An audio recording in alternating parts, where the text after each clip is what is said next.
This is Southern Cross News with Joe Palmer. Good evening everyone and welcome to Southern Cross News. We begin with breaking news tonight. A 16-year-old girl has died in the Royal Hobart Hospital after a suspected meningococcal infection. Our reporter Louise Hedger joins us now. Good evening, Louise. What do we know at this stage? Well, Joe, we understand the 16-year-old girl has been hospitalised for the past few days with a suspected meningococcal infection, but sadly this morning she passed away. We understand she was a talented horse rider and tonight her loss is being felt across the tight-knit equestrian community. Tragically, Joe, she only celebrated her 16th birthday in the last week. Louise, what do we know about this type of infection? Joe, meningococcal is a very serious infection that affects the brain and the spinal cord, and it can cause death within hours if it's not treated properly. It's not easily spread, but it can be transmitted through mucus. Public Health says people in close contact with the 16-year-old will be given antibiotics as a precaution, and the coroner will investigate the circumstances of this death. Authorities say it is Tasmania's first case of meningococcal disease for the year, but Joe, it certainly had a tragic outcome. Oh, it certainly has. Thank you very much for that report. Louise Hedger joining us there. A pot left on a stove has triggered a devastating house fire in Claremont overnight, leaving a couple with smoke inhalation. A man was asleep inside when the blaze broke out, but luckily was alerted by a working smoke alarm. The couple's pet dog was lost in the fire. Ambulances on the scene of a house fire, treating two residents for smoke inhalation after they escaped from their burning home. Thick smoke causing problems for firefighters. The fire was coming out of the kitchen windows, two windows there. It was a very still night, so they said the smoke was pretty much sitting down over the house. They couldn't see too much to gain access. The fire service says the blaze was triggered shortly before 7 o'clock last night by a pot accidentally left on a switched-on stove. A man in his 70s was asleep at the time, and firefighters say he possibly owes his life to a working smoke alarm. He'd gone to bed just after dinner last night, not feeling unwell.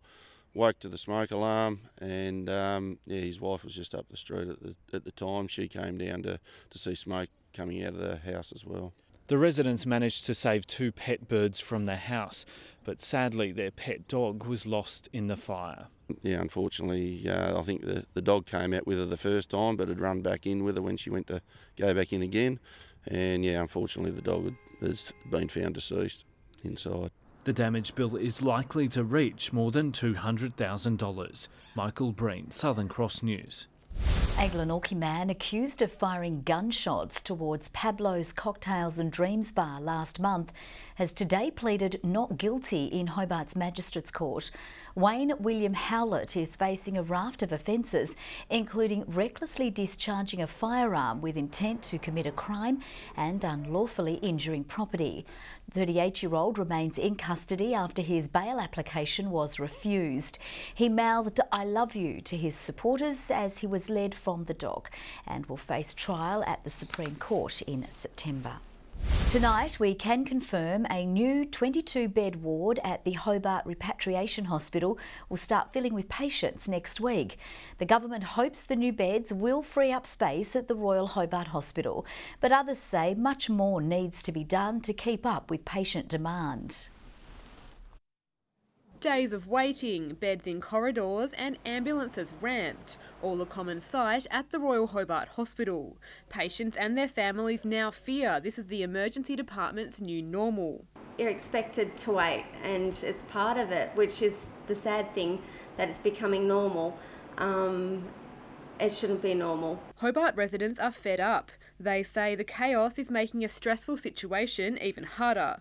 Some families forced to wait with loved ones in hospital hallways, while waiting in fear that illnesses could spread to vulnerable patients. It is stressful and it's every time chaotic. Something has to change. Doctors this week slammed the government's management of the ED, rating it among the worst in Australia. Now, the excessive overtime hours and continuous pressure is taking its toll on staff, who were today congratulated for working through the chaos. I have no doubt that there are errors being made now, and we hear reports daily of particularly patients being sent home and being readmitted further down the track. Now, that's no fault of the staff, it's just the pressure that's in the system. We really need to get the patient flows and the capacities in the hospital better organised, and that's something that it revolves around a master plan, a short-term, a medium-term and a long-term strategy. Government records revealing a patient in Hobart had waited up to 6 days for a bed, at the same time as medical professionals say the hospital is chronically understaffed. We took to the election a 6-year plan, $757 million worth of investment that will lead to more than 1,300 new staff being put on and more than 200 beds being opened across the state. Michelle Wisby, Southern Cross News. Construction of a $280 million wind farm on the state's west coast will now begin after financing for the project was locked in today. The colossal clean energy investment is expected to power up to 46,000 homes. 6 months after preliminary works began at Granville Harbour, it's now time for the real thing. Investor Palisade taking a moment to celebrate. It's fantastic. Fantastic day for Palisade and I would say for Tasmania. As financial closure is reached for the West Coast wind farm. So all approvals are in place, major contractors signed. There shouldn't be anything which gets in the way now. It means the project's construction will now begin. 31 turbines will pump out enough power to charge 46,000 homes. The state government says it won't overload the current Basslink interconnector delivering power to the mainland, but that may change down the track as more renewable projects come online. What it does, it strengthens the case for a second Basslink interconnector. It will become more and more important as the renewable energy sector grows in Tasmania. The mega build is expected to create 200 jobs during construction and start feeding power into the grid by the end of next year. Tom Johnson, Southern Cross News. The St Helens community says it's gutted by a decision from ANZ to close the local branch in October. There are also concerns over how senior residents and businesses will do their banking. Withdrawing from the East Coast. From October, this ANZ branch in St Helens will close its doors. Customers like Breakaday Mayor Mick Tucker received the news in their letterbox. I look extremely disappointing, and it's quite discouraging when we understand the amount of investment that's coming into our community to see a major player in the banking system walk away. Extremely disappointing is an understatement. Very let down at the moment. Those that I've spoken to are feeling very, very let down about the whole process.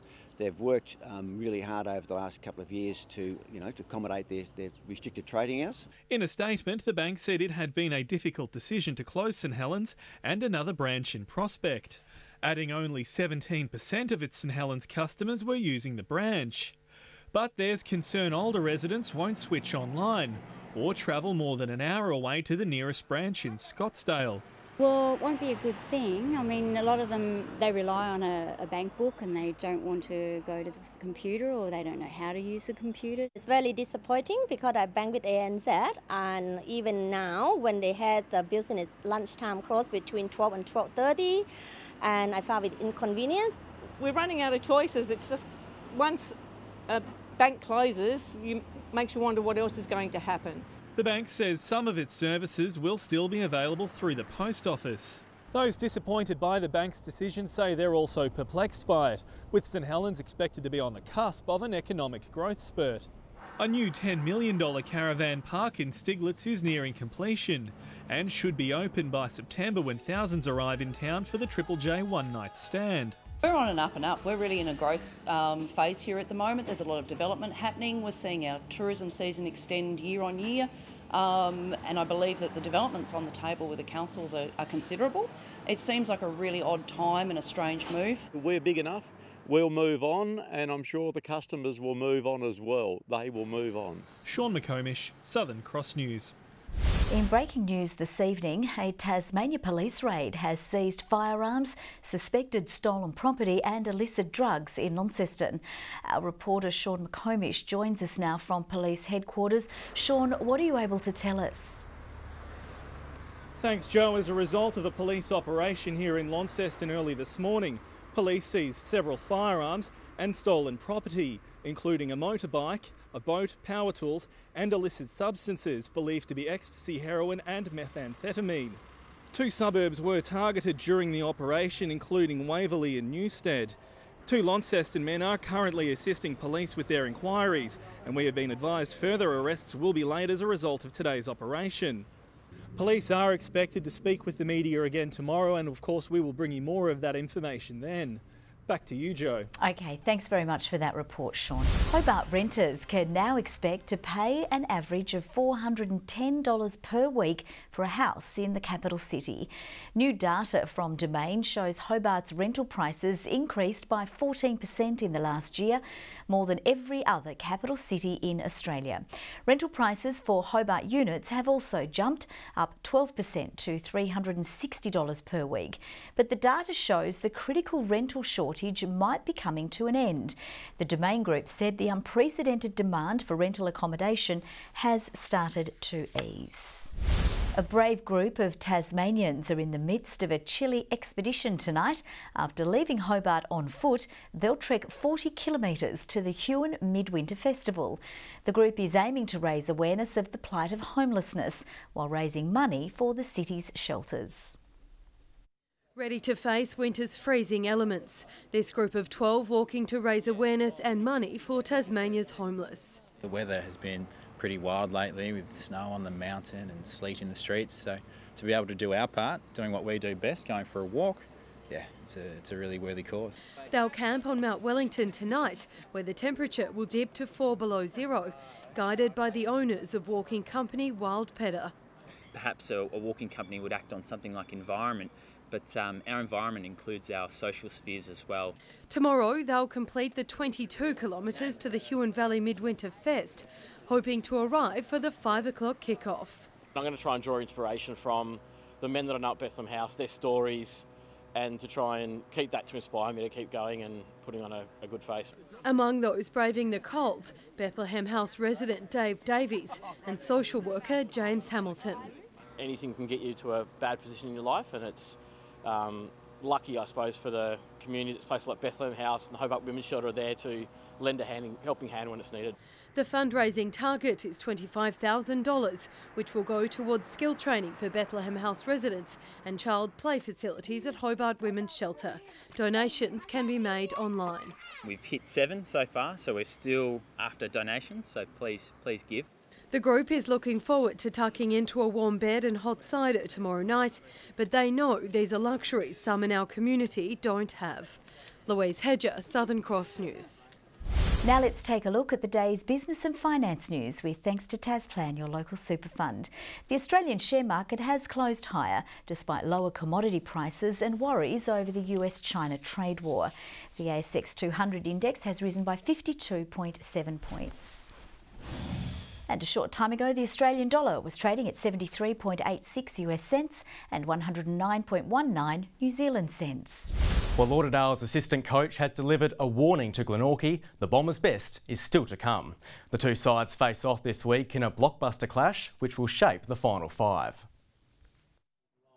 A pressure cooker pairing between two of the hottest teams. A perfect scenario for Glenorchy when it's at its best. You have to remember that our up quarters with our pressure are quite extraordinary sometimes. Kennedy expects his men to be up and about for the mouth-watering 3rd versus 4th fight. But by his own admission, getting players to stay motivated right to the end is one of coaching's toughest tasks. It's easy to float through weeks of a footy season. And I know when I was a young player, I had some seasons I floated through. So you try and impart to the players that every week is an opportunity.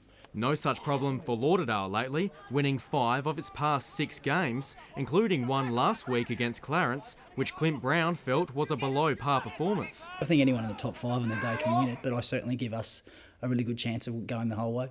Even with Alex Hill missing the next 2 to 3 weeks with a dislocated elbow. Our engine room, which has probably been a little bit depleted over the year, is now starting to be at full stock again, which was our driving point last year. While the Tigers will look to slay another northern giant when it hosts North Launceston at Twin Ovals. We had a really good patch against them last time we played them in that 15 minutes of the last quarter where we were able to kick 5 goals in a row. So there's some things there that work against them. After defeating Arrows for the second time this season, Cavaliers will be looking to knock off the in-form Corona, which enjoyed a win of its own against Burnie last weekend.